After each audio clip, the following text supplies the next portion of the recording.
தேவையில்லாத ஆட்களுடைய நட்பு பழக்க வழக்கங்கள் வந்துச்சு அப்படின்னா குடும்பம் குதூகலமாயிடாது, ரணகலமாயிடும். ரொம்ப கவனமா இருங்க. பாரிங்கிறவன் கொடுப்பான் தான் கேள்விப்பட்டிருக்கேன், கெடுப்பான்னு நான் நினைச்சு கூட பார்க்கலையா. திரும்பி வருவேன் அப்படிங்கக்கூடிய தொழில ஜெயிக்கக்கூடியவங்க இவங்க.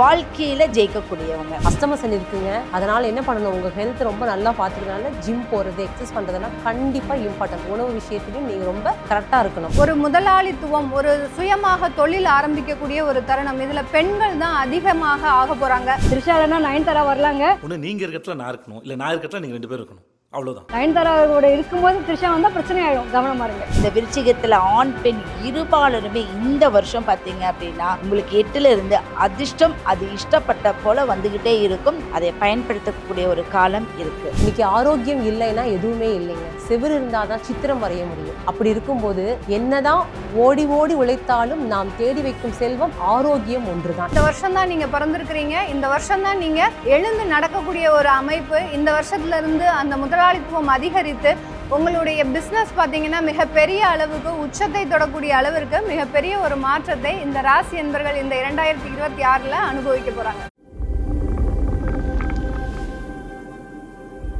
அஸ்ட்ரோ தமிழ் அன்பு நேயர்களுக்கு வணக்கம். 2026ஆம் ஆண்டிற்கான பலன்களில் போன எபிசோடில் சினிமா ஜோதிடம் எபிசோட் 1 பண்ணியிருந்தோம். ஸோ அந்த செக்மெண்ட்டுக்கு ரொம்பவே நல்ல வரவேற்பு கொடுத்துருந்தீங்க. ஸோ அதை தொடர்ந்து இன்னைக்கு சினிமா ஜோதிடம் எபிசோட் 2ல் இருக்கும். ஸோ இன்னைக்கு இந்த சினிமா ஜோதிடம் எபிசோட் 2ல் பங்கேற்க வந்திருக்கும் சிறப்பு ஜோதிடர்களை முதல்ல வரவேற்றலாம். காதல் ஜோதிடர் ஈஸ்வரி அவர்கள், பிரசன்ன ஜோதிடர் டாக்டர் ஜெயம் ஜெயஸ்ரீ அவர்கள், திருவருள் மீனாட்சி வெங்கடேசன் அவர்கள், ஆன்மீக ஜோதிடர் டாக்டர் பூர்ணா அவர்கள். ஈஸ்வரி மேம், இந்த 2026ல் த்ரிஷா இல்லைனா நயன்தாரா அப்படின்னு போகக்கூடிய ராசிகள் யார் யார்? ஃபர்ஸ்ட் எடுத்தோன்னே நான் காட்டக்கூடிய பார்த்தீங்கன்னா ரிஷபம். ரிஷபத்துக்கு வந்து பார்த்தீங்க அப்படின்னா இந்த முடிஞ்சு போன காதெல்லாம் திருப்பி ரீஎன்ட்ரி கொடுக்கறதுக்கான வாய்ப்புகள் வரும். என்ன காரணம் அப்படின்னு பார்த்தீங்கன்னா த்ரிஷாவும் நயன்தாரா 2 பேரும் யார் கனெக்ட் பண்ணியிருப்பாங்க? ஃபர்ஸ்ட்டு த்ரிஷாவை கனெக்ட் பண்ணியிருப்பாங்க.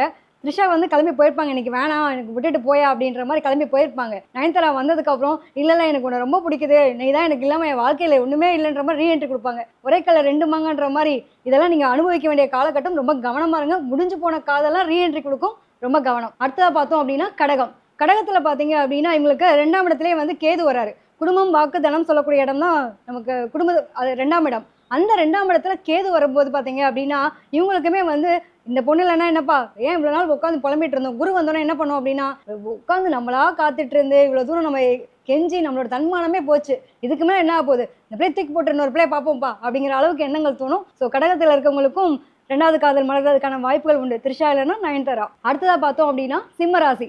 சிம்மராசியை பொறுத்த வரைக்கும் பார்த்தீங்க அப்படின்னா காலச்சக்கரத்தின் 5ஆம் இடம் சொல்லக்கூடியது எப்பவுமே காதல் காமம் அப்படின்ற ஒரு விஷயத்தை குறிக்கக்கூடிய ஒரு அமைப்பு. காதல் அப்படின்னாலே வந்து 5ஆம் இடம் தான். ஸோ அந்த 5ஆம் இடத்துல கேது வரும்போது நம்ம புத்தி மலங்கி போவோங்க. அதுவும் பார்த்தீங்கன்னா உங்களுடைய 2ஆம் இடத்துல வந்து சுக்கிரன் நீச்சமாகறாரா, எப்பயுமே வந்து அந்த 2ஆம் இடம்ன்றது தான் நமக்கான குடும்பத்தை குறிக்கக்கூடிய ஒரு அமைப்பு. ஸோ குடும்பத்தை வந்து தேவையில்லாத ஆட்களுடைய நட்பு பழக்க வழக்கங்கள் வந்துச்சு அப்படின்னா குடும்பம் குதூகலமாயிடாது, ரணகலமாயிடும். ரொம்ப கவனமா இருங்க. அடுத்து பார்த்தீங்க அப்படின்னா கும்பராசி. காலச்சக்கரத்தின் 11ஆம் இடம்ன்றது லாபஸ்தானத்தை குறிக்கக்கூடிய ஒரு அமைப்பு. அதாவது தலைமையில ராகு உட்காந்துட்டு இருக்காரு. ராகு என்ன பண்ணுன்னா இருக்கிறத விட்டுட்டு பறக்கிறதுக்கு ஆசைப்படும்னு சொல்லுவாங்க. அந்த மாதிரி உங்களுக்கு வீட்டில் என்னதான் கிளி மாதிரி பொண்டாட்டி இருந்தாலும் ஒரு மாதிரியான ஒரு நிலை வேணுன்ற மாதிரியான ஒரு ஆசை அபிலாசை இருக்கும். ஸோ அந்த மாதிரியான ஒரு எண்ண சிந்தனை போகாமல் இருந்துச்சு அப்படின்னா வாழ்க்கை ரொம்ப அழகா இருக்கும். என்னன்னா இவங்களுக்கு கூட 2ஆம் இடத்துல சனி இருக்கும்போது முடிஞ்சு போன காதல் பல வருஷத்துக்கு முன்னாடி நான் லவ் பண்ணாங்க, திருப்பி பார்த்தீங்கன்னா ஃபேஸ்புக்கு இன்ஸ்டாகிராமு இந்த மாதிரி வந்து உங்களை ரீஎன்ட்ரி கொடுக்கறதுக்கு வாய்ப்பு இருக்குது. தப்பித்தவரையும் அந்த பக்கம் திரும்பினீங்க அப்படின்னா குடும்பம் வேற மாதிரி ஆகிடும். ஸோ கவனமாக இருக்கிறது ரொம்ப நல்லதுங்க. நயன்தாரா போயிட்டு அப்புறம் த்ரிஷா வந்தாங்கன்னா வாழ்க்கையாக இருக்காது. கன்னிராசி எடுத்துட்டோம் அப்படின்னா சுக்கிரன் நீச்சம் அடைதா, லவ் பண்ண பொண்ணு விட்டுட்டு போயிருப்பாங்க. திருப்பி வந்து பார்த்தீங்க அப்படின்னா பல வருஷம் ஆயிருக்கும், இவருக்கும் கல்யாணம் ஆகி நல்ல ஒரு லைஃப் பார்ட்னர் அப்படின்றத அமைச்சு சூப்பராக போயிட்டுருக்கோம். எடுத்துக்காட்டுக்கு எடுத்துட்டோம் அப்படின்னா சில்லுன்னு ஒரு காதல் படம் பார்த்துருப்போம். அதாவது அதில் வந்து ஜோதிகா மேம் வந்து ஒய்ஃபாக இருப்பாங்க. லாஸ்ட்டில் வந்து பூமிகா மேம் வந்து திருப்பி ரீஎன்ட்ரி கொடுப்பாங்க அவங்க லவர். ஜோதிகா மேம் வந்து ரொம்ப ஃபீல் பண்ணுவாங்க, ஐயோ என்னடா நம்ம வீட்டுக்காருக்கு ஒரு லவ் இருந்துச்சு, அந்த லவ் சேர்த்து வைக்கலாம் அப்படின்ற அளவுக்கு ஃபீல் பண்ணுவாங்க. லாஸ்ட்டில் பார்த்தீங்கன்னா நியூயார்க் நகரம் பிரசிடென்ட் அப்படின்ற மாதிரியான பாட்டு பாட வேண்டிய சூழ்நிலைலாம் வந்துடும். ஸோ ரொம்ப கவனமாக இருங்க. முடிஞ்சு போன காதலுக்கு உயிர் கொடுத்தீங்கன்னா இருக்கிற காதல் இருக்கிற வாழ்க்கையை தொலைக்கிற மாதிரியான அமைப்புகள் இந்த வருஷத்தில் வர்றதுக்கு வாய்ப்பு இருக்குது. ஸோ 2026ல் இந்த ராசிக்காரவங்கலாம் ரொம்ப கவனமாக இருங்க. த்ரிஷா இல்லைன்னா நயன்தாரா வரலாங்க. நயன்தாராவோட இருக்கும்போது த்ரிஷா வந்தால் பிரச்சனை ஆகிடும், கவனமாக இருங்க. ஜெயம் ஜெயஸ்ரீ மேம், இந்த 2026ல் மாஸ் கம்பேக் கொடுக்கக்கூடிய ராசிகள் யார் யார்? பார்த்தீங்கன்னா ஃபஸ்ட்டு மிதுனம். மிதுன ராசிக்காரர்களுக்கு வந்து இப்போ ஜென்ம குருவாக உட்காந்துட்டு இருக்கு. இவங்க போன வருஷத்துலேருந்து படாத பாடுபட்டிருப்பாங்க. இந்த வருஷம் வந்து அந்த ஜென்ம குரு அதிசார வக்ரம் எடுத்திருந்துச்சு இல்லையா கடகத்துக்கு, அப்போவே இவங்க ஒரு ரீஎன்ட்ரி கொடுத்துருப்பாங்க. அது தொழிலில் மெயினான விஷயம் வந்து ஐடி ஃபீல்டில் இருக்கக்கூடியவங்களுக்கு ஒரு நல்ல ஒரு வாய்ப்பு. ஏன்னா கெட்ட பேர் வாங்கியிருப்பாங்க, பிரச்சனைகள் அதிகமாக இருக்கும். அடுத்து படிப்பில் எல்லா இடத்துலையும் வந்து ஃபெயில் ஆகி ஒரே அட்டம்ப்டில் பாஸ் ஆகக்கூடிய ஒரே ராசின்னு பார்த்தா திரும்பி ரிட்டர்ன் ஆகிறது வந்து இவங்க மட்டும்தான். இந்த ராசிக்காரர்களுக்கு விடாமுயற்சி இருக்குது. அடுத்தது கடகம். பேர் புகழ் பதவி இது எல்லாமே கிடைச்சிருக்கும், பணம் கிடைக்காம இருக்கும். இந்த குருஸ்தானம் இவங்களுக்கு ஒரு நல்ல ஸ்தானத்தை கொடுக்குது. அந்த நல்ல ஸ்தானத்தில் ஒரு நல்ல அறிவை கொடுக்கக்கூடிய ஒரு அமைப்பு. அப்போ அப்படின்னா இவங்களுக்கு எல்லாம் கலந்த ஒரு, அவங்களே சொல்லுவாங்க நான் திரும்பி ரீஎன்ட்ரி ஆக போகிறேன், திரும்பி வருவேன் அப்படிங்கக்கூடிய தொழிலில் ஜெயிக்கக்கூடியவங்க இவங்க. வாழ்க்கையில் ஜெயிக்கக்கூடியவங்க, வாழ்க்கையில் பார்த்திங்கன்னா நிறைய விஷயங்கள் கஷ்டப்பட்டு ஜெயிக்கக்கூடியவங்க. துலாம். எப்போவுமே வந்து துலாமுக்கு எங்கே துலாமாக இருந்தாலும் குடும்பஸ்தானம் கொஞ்சம் சரியில்லாமல் தான் இருக்கும். அது வந்து நம்ம கிரகங்கள் ரீதியாக எந்த ரீதியாக பார்த்தாலும் 7ஆம் இடம் என்னைக்கு இருந்தாலும் அந்த இடத்துல வந்து சூரியன் நீசமாகிறாரு. அப்போது கீழே இறங்கி மேல் நோக்கி செல்லக்கூடியவங்க 8ஆம் உயரத்துக்கு, அதில் மீடியா ஸ்தானத்தில் இருக்கிறவங்கலாம் வந்து ரொம்ப அழகாக அவங்களுடைய வாழ்க்கையை சூப்பராக கொண்டு போவாங்க.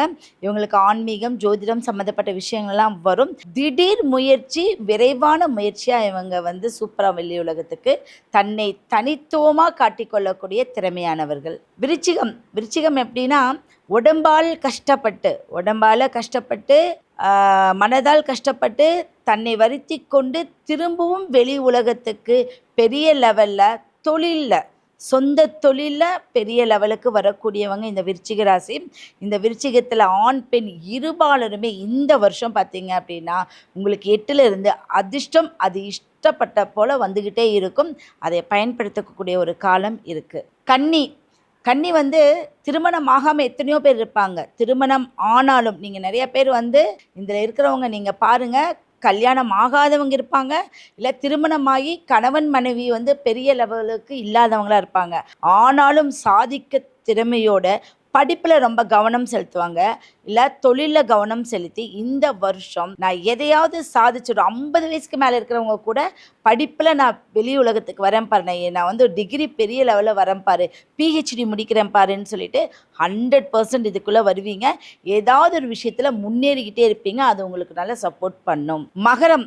மகரம் வந்து கர்மாதிபதி. எப்போவுமே ஒரு கர்மாதிபதி அப்படிங்கும்போது ஏதாவது விஷயத்தில் அடிபட்டே இருப்பாங்க, உடலால் உள்ளத்தால் பாதிக்கப்பட்டவங்க. இந்த வருஷம் அவங்களுக்கு ஒரு அற்புதமான ஒரு விஷயம் என்ன அப்படின்னா அவங்க குழந்தைக்கு இவங்களை முன்னேற்றி விடுவாங்க. மீனாட்சி மேடம், இந்த 2026ல் யாரெல்லாம் ஜிம்முக்கு போய் 6 பேக்ஸ் வச்சுக்குவாங்க, யாரெல்லாம் ஜிம்முக்கு போய் அவங்க உடம்ப ஃபிட்டாக வச்சுக்குவாங்க? அதாவது தன்னை வந்து அழகாக வச்சுக்கிறத விட எப்போவுமே ஆரோக்கியமாக வச்சுக்கிறது தான் ரொம்ப முக்கியம். இந்த மேஷராசிக்காரங்க பார்த்தீங்கன்னா எப்போவுமே செவ்வாய் பகவான் திடகாத்திரமான ஆள். இவங்க எப்போவுமே தலைமை பண்பில் இருப்பாங்க, தன்னை வந்து மெருகேற்றிக்குவாங்க. இவங்க வந்து பார்த்திங்கன்னா போலீஸ், இராணுவம், காவல் இந்த நிலையத்தில் இருப்பாங்க. அது மட்டும் இல்லாமல் இவங்க எப்போவுமே ஜிம் பாடில் தான் இருப்பாங்க. சரிங்களா? தான் அழகாக இருக்கணும், ஆரோக்கியமாக இருக்கணும், உணவாகட்டும் உடையாகட்டும் எந்த விஷயமா இருந்தாலும் இவங்க எப்போவுமே ஃபிட்டு தான். இவங்க ரோல் மாடலாகவும் இருப்பாங்க. அது ரொம்ப இங்கே முக்கியமான விஷயம். ரெண்டாவது வந்து பார்த்திங்கன்னா கடகம். இவங்க மன வலிமையும் இருக்கும், உடல் வலிமையும் இருக்கும். சரிங்களா? இந்த சந்திர பகவான் இல்லையா, அவங்க இந்த காலத்தில் வந்து ஜென்ம குரு வரதுனாலையும் செவ்வாய் பகவான் வந்து அவங்க உச்சமாக இருக்கக்கூடிய அமைப்பில் இருக்கிறதுனால நீங்களும் இந்த காலகட்டம் ஜிம்முக்கு போகிறது, எக்ஸசைஸ் பண்ணுறதெல்லாம் பார்த்தீங்கன்னா ரொம்ப நல்ல விஷயம். அதாவது ஒரு பேர் சொல்லுவாங்க, சிங்கிள் பேக் இம்பார்ட்டனா இல்லை 6 பேக் இம்பார்ட்டனான்னு கேட்டிங்கன்னா 6 பேக் மட்டும்தான் உங்களுக்கு ஆரோக்கியத்தை கொடுக்கும். சிங்கிள் பேக் வச்சுக்கோங்க, அது வந்து ஆரோக்கியத்தை கெடுத்துரும். அதனால் நீங்களும் இந்த வாட்டி வந்து பார்த்தீங்கன்னா ஜிம் எல்லாம் போய் உங்கள் ஹெல்த்தை நல்லா வச்சுக்கணும். அடுத்து பார்த்தீங்கன்னா சிம்ம ராசிக்காரங்க. இவங்க எப்போவுமே ஆளுமை திறன் நிறைஞ்சவங்க. அதே மாதிரி சூரிய பகவான் இல்லைங்களா, அதே இவங்க செவ்வாய் பகவான் பார்த்தீங்கன்னா 6ஆம் இடத்துல உச்சமாகறதுனால இவங்களுக்கு மன வலிமையும் உடல் வலிமையும் அதிகம். அஷ்டம சனி இருக்குங்க. அதனால் என்ன பண்ணணும், உங்கள் ஹெல்த் ரொம்ப நல்லா பார்த்துக்கிறதுனால ஜிம் போகிறது, எக்ஸசைஸ் பண்ணுறதெல்லாம் கண்டிப்பாக இம்பார்ட்டன்ட். உணவு விஷயத்துலையும் நீங்கள் ரொம்ப கரெக்டாக இருக்கணும். அதே மாதிரி கொஞ்சம் ப்ரோட்டீன் சேர்த்துக்கோங்க. ஸ்ட்ரென்த் ட்ரைனிங்கும் சேர்ந்து பண்ணிங்க அப்படின்னா உங்கள் ஹெல்த் வைஸ் இம்ப்ரூவ்மெண்ட் நல்லாயிருக்கும். அடுத்து வந்து கன்னி. இந்த கன்னி வந்து பார்த்திங்கன்னா புதனுடைய அம்சம். எப்போவுமே இளமையும் அழகும் இவங்களுக்கு நிரந்தரமான ஒன்று. ஆனால் 6ஆம் இடம் தான் ருணரோக சத்ருஸ்தானம்னு சொல்லுவோம். அப்போ உங்களுடைய கண்டகச்சனி காலம் இருக்கிறதுனாலையும் 11ஆம் இடத்துல குரு பகவான் வராரு. அப்போ நீங்கள் என்ன பண்ணணும், உங்கள் ஹெல்த் வைஸில் கொஞ்சம் நீங்கள் இன்னும் அழகையும் இளமையும் நீங்கள் இன்னும் சரிவர பார்க்கணும் அப்படின்னா உங்களுக்கும் பார்த்திங்கன்னா ஜிம் போகிறது, எக்ஸசைஸ் பண்ணுறது, ஸ்ட்ரென்த் ட்ரைனிங் பண்ணுறதெல்லாம் ரொம்ப ரொம்ப இம்பார்ட்டன்ட், நல்லாயிருக்கும் உங்களுக்கும். அடுத்து பார்த்தீங்கன்னா விருச்சகம். இந்த விருச்சக ராசி வந்து இதுவும் செவ்வாயுடைய அம்சம் தான்.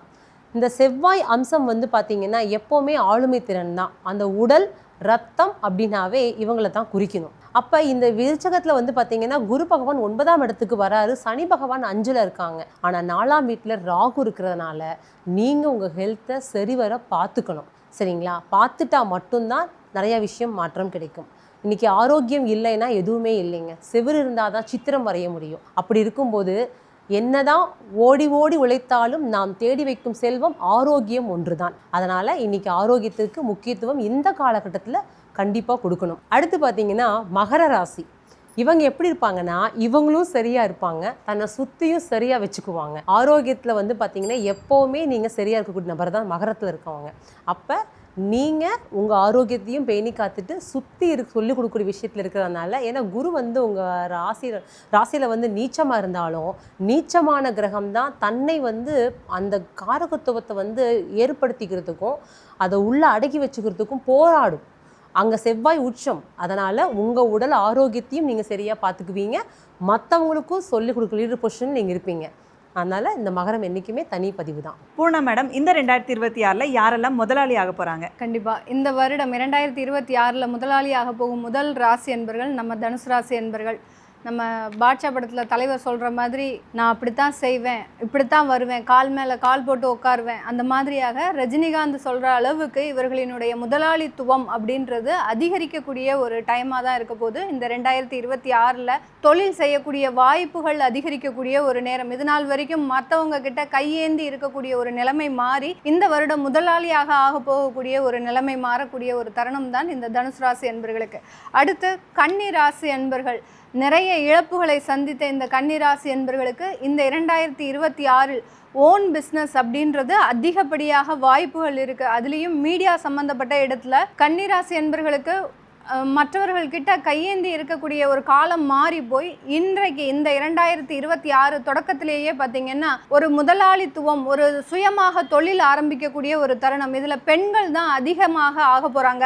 அந்த பெண்கள் பார்த்திங்கன்னா நம்ம படையப்பா படத்தில் வரக்கூடிய நீலாம்பரி அளவிற்கு மிகப்பெரிய ஒரு உச்சத்தை தொடக்கூடிய அளவிற்கு இந்த கன்னிராசி அன்பர்கள் அதிகப்படியான ஒரு உயரத்தை தொடக்கூடிய ஒரு நேரம். முதலாளியாக முழுமையாக மாறக்கூடிய ஒரு தருணம். அதாவது சந்திரமுகியாக மாறிட்டா பாரு அப்படின்னு சொல்கிற மாதிரி கன்னிராசி பெண்கள் பார்த்திங்கன்னா முதலாளியாக மாறிட்டாங்க பாருங்க அப்படின்னு சொல்லக்கூடிய அளவிற்கு மிகப்பெரிய ஒரு மாற்றங்கள் இந்த ராசி என்பர்களுக்கு அடைய போகுது. அடுத்து துலாம் ராசி என்பர்கள். இது நாள் வரைக்கும் மற்றவர்களுக்காக உழைத்தே ஓடாய் தேர்ந்தவர்கள் நம்ம துலாம் ராசி என்பர்கள். இவர்களுக்கு மிகப்பெரிய ஒரு உதாரணம் நம்ம சொல்லணும் அப்படின்னா, வடிவேல் காமெடி மாதிரி எவ்வளோ அடித்தாலும் தாங்குறாயா இவன் அப்படின்னு சொல்கிற அளவிற்கு இந்த துலாம் ராசி அன்பர்கள் இத்தனை நாள் வரைக்கும் இந்த மாதிரியாக தான் இருந்திருப்பாங்க. இனி வரக்கூடிய இந்த 2026 இவர்களுக்கு கீழே ஒரு 10 பேர் வேலை பார்க்கக்கூடிய அளவிற்கு அந்த ஒரு பெரிய அளவிற்கு ஒரு முன்னேற்றம், கை நிறைய ஒரு பொருளாதாரம், வருமானம், மிகப்பெரிய அளவுக்கு ஒரு சாம்ராஜ்யத்தை நடத்தக்கூடிய அளவிற்கு இந்த துலாம் ராசி என்பர்கள் இந்த 2026 மாறக்கூடிய ஒரு தருணமாக இருக்க போது. அடுத்து லாஸ்ட் பட் நாட் லீஸ்ட் அப்படின்ற மாதிரி இந்த ரிஷபம் அப்படின்னு சொல்லக்கூடிய இந்த ராசி என்பர்கள் காலபுருஷனுக்கு 2ஆம் இடம். கிட்டத்தட்ட 2.5 வருடங்கள் கழித்து பல விஷயங்களை இவர்கள் மீட்டெடுக்கக்கூடிய ஒரு தருணம். அதில் முக்கியமான விஷயம் பார்த்திங்கன்னா, ஒரு 15 வருடங்களாக தொழில் செஞ்சு அந்த தொழிலையே இழந்த அன்பர்கள் அப்படின்னு கேட்டிங்கன்னா இந்த ரிஷபராசி என்பர்கள் தான்.